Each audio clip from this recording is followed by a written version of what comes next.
സുഹൃത്തുക്കളെ, അപ്പോൾ ഇന്ന് നല്ല കാലാവസ്ഥയാണ്. അപ്പോൾ നമ്മുടെ കൃഷിത്തോട്ടത്തിൽ ശകലം പണിയാൻ വേണ്ടി ഇന്ന് ഇറങ്ങുവാണ്. അപ്പോൾ ഒന്ന് രണ്ട് വാഴയും അതുപോലെ കശുമാവ് അതുപോലെ പ്ലാവ് എല്ലാം വെക്കാൻ വേണ്ടിയാണ് ഇന്ന് വന്നിരിക്കുന്നത്. അപ്പോൾ അതിൻ്റെ ഒരു വീഡിയോയിലേക്കാണ് നിങ്ങളെ സ്വാഗതം ചെയ്യുന്നത്. കമൺ.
കരിയാപ്പ് നിൽപ്പുണ്ട് കേട്ടോ, ആവശ്യത്തിന്. നമ്മുടെ നാടൻ കരിയാപ്പ്, നല്ല ഗുണവും മണവുമുള്ള കരിയാപ്പ്. അതുപോലെ നല്ല ബോവൻ മാങ്കോ ആണ്.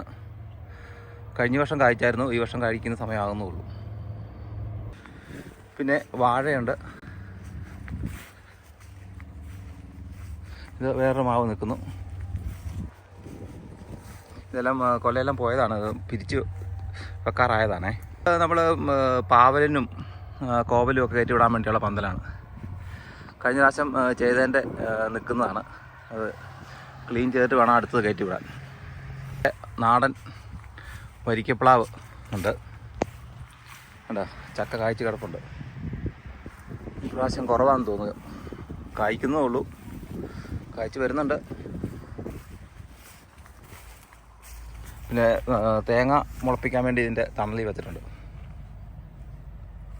അങ്ങോട്ടെല്ലാം ഉണ്ട് വാഴകൾ, എല്ലാ സംഗതികളും ഉണ്ട്. എല്ലാം പിരിച്ചു വെക്കാറായതാണ്. ഒരു ഗ്രീൻ ഹൗസ് ഉണ്ട്. നമ്മുടെ നാടൻ പച്ചമുളക്, എല്ലാം ഉണ്ട്. എല്ലാം വിളവെടുത്തതാണ്. ഇതിനിപ്പം പുതിയത് ചെയ്യാറായതാണ്. അല്ല, നാടൻ പച്ചമുളക്.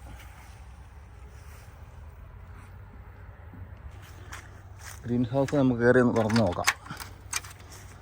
ഇതൊക്കെ ഉള്ളതെന്ന് കണ്ടോ, എല്ലാം പാകി വെച്ചിരിക്കുകയാണ്. കപ്പളം ഇതിൻ്റെ തൈ കൂടയിലാക്കിയിട്ട്, കൂടയല്ല ചെറിയ ചട്ടിക്കകത്ത് വെച്ചിട്ടൊന്നുണ്ടോ, ചെറിയ ചട്ടിയിൽ വെച്ചിരിക്കുകയാണ്. മുളക് കണ്ടോ, ഇതൊക്കെ പുറത്ത് വെക്കാനുള്ളതാണ്. ഇനി ചേന നിൽക്കുന്നു. ചേനയെല്ലാം വെക്കാൻ വേണ്ടി അങ്ങനെ റെഡി ആയിട്ടിരിക്കുകയാണ്. ഡ്രാഗൺ ഫ്രൂട്ടിൻ്റെ തൈകൾ ഉണ്ട്. അതെല്ലാം വെക്കാൻ വേണ്ടി വെച്ചിരിക്കുകയാണ്. അതിനു വേണ്ടിയാണ് ഞാൻ കുഴിയെടുത്തത്, ഡ്രാഗൺ ഫ്രൂട്ട്സ് വെക്കാൻ വേണ്ടിയുള്ള. അപ്പോൾ എൻ്റെ സുഹൃത്തിനെ ജസ്റ്റ് ചുമ്മാ ഒന്ന് ഹെൽപ്പ് ചെയ്തെന്നേ ഉള്ളൂ.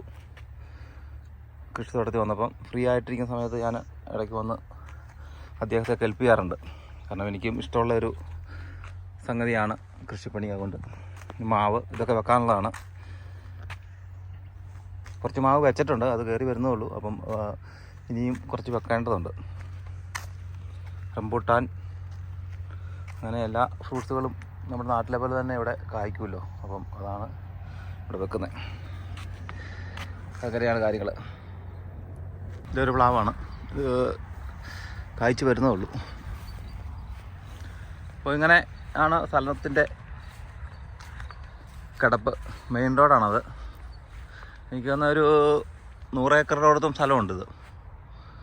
അതിനകത്തെല്ലാം കൃഷി ചെയ്തുകൊണ്ടിരിക്കുകയാണ്. കുറച്ച് സ്ഥലം ഇനി വെട്ടിത്തെളിക്കാണ്ട്. അവിടെ കാണുന്നതൊക്കെ ഇനി വെട്ടിത്തെളിച്ചെടുക്കാനുള്ളതാണ്. ഇവിടെ പെട്ടെന്ന് വെള്ളം കയറും, അതാണ് ഈ പ്രശ്നമേ. ആഴ്ച വെട്ടിയില്ലെങ്കിൽ കാട് പിടിക്കും.